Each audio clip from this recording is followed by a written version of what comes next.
Honeymoon? What honeymoon? Just 11 weeks after the election, the coalition has lost the majority support it enjoyed for years running up to polling day. The two-party preferred vote puts Labor back in front with 52% to 48%.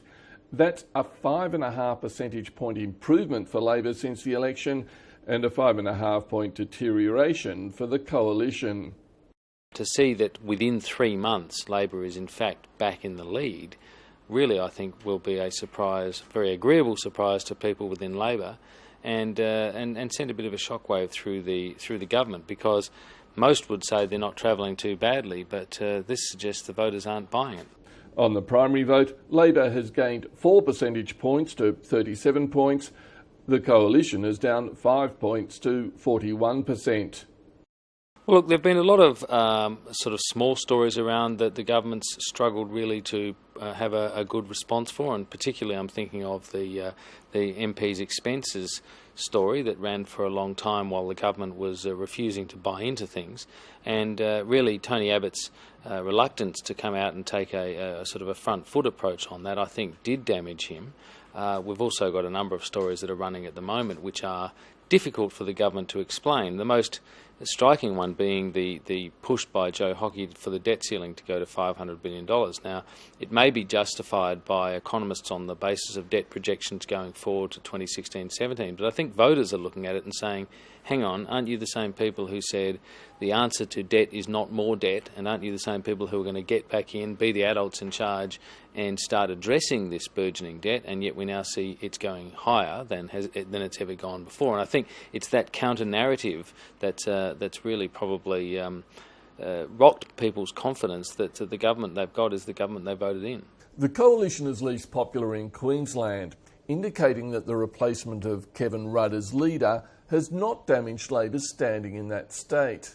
The Labor vote for in Queensland, based on Kevin Rudd's popularity, has largely been a myth for a long time. There was a swing against him at the last election. There was a swing against him at the most recent election, that is the one before that and the most recent one. He's a controversial figure. It's also true, though, that the Newman government in Queensland, the LNP government there, is decidedly unpopular. It also might have implications for the Griffith by-election, which we expect to see. That is Kevin Rudd's old seat in February or so of next year. Governments often get a vote against them in by-elections, but it had been assumed that with Kevin Rudd stepping out of the way and with disapproval about him leaving so quickly that Bill Glasson, the LNP candidate, would be a shoo-in for that. Now, look, he still may win it. He has to make up about 3%, so it's definitely possible for him, but I think it will give heart to people in Labor that maybe they can hold on to that seat if they have the right candidate. Tony Abbott has a net approval rating of +1.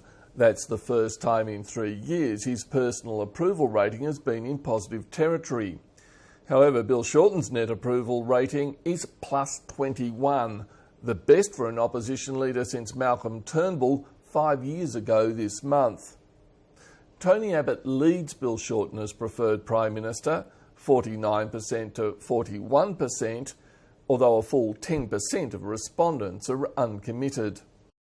They're two separate questions, really. The preferred Prime Minister is, who do you think would make the better Prime Minister? Now, Prime Ministers generally lead on that because they are in the office and voters can see them doing the job. Now, Bill Shorten is relatively new to the Parliament. He's very new to the Labor leadership. He's only just started his third term in Parliament, and he's only just in probably the second month as opposition leader.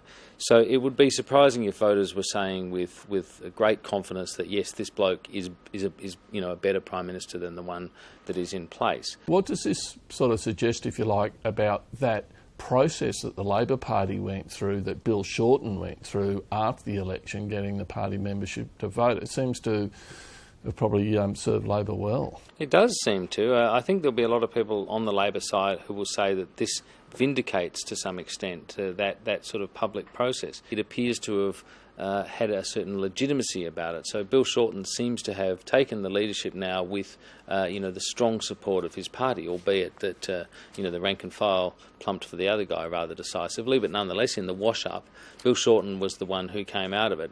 And I think as I say, it's very early days, but it looks like this is a prima facie approval by voters in the legitimacy of that process. Amongst other things, the Nielsen poll shows that addressing climate change is still a live issue in the electorate. Of the alternative policies, 29% support an emissions trading scheme, 16% want the carbon tax, and just 12% of respondents support the government's direct action plan. 24% want some other policy, and 11% want no policy at all. We talked about the carbon tax. Well, the carbon tax could become a trigger for a double dissolution election. That's been something that Tony Abbott's had in his back pocket for some time now. This may cool the hawks on his side who are looking to get to that double dissolution. It might just suggest to them, look, this is not going to be as easy as we thought.